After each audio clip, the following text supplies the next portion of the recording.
This is the Toiletry bag, travel bag by BAGSMART that my wife and I cannot live without. Let me show you why. It does have really convenient handles at the top here, but it's not just a regular, just purse-looking bag. It does have kind of that nice pocket here if you want to put your phone, if you want to put anything that's quick to access. But check this out. This is where the magic happens. This is where you start opening up and having different compartments and different compartments that actually open up even more. And right here, this is my favorite part.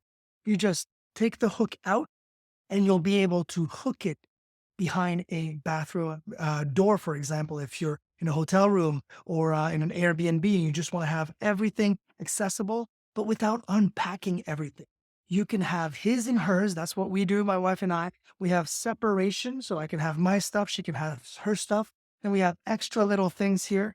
Look how big this full thing is. And when you're done and it's full, you just pack it up, slip it back in, slip that hook back in, close it up, and it's not going to be as flat because it can take some give. So it actually will bulge out. And as far as it needs to be, as soon as all those compartments are full, it'll be a little bit thicker bag, of course.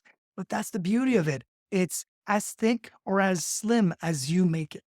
I love the transparent pockets. Of course, you can see right through them. Super easy to organize everything with it. They do come in a variety of colors and styles. This one is, of course, the black. And I love the actual material. It's very, very soft to the touch and durable, which is awesome. And speaking of durable material, this is also waterproof, so no more leaks in your luggage.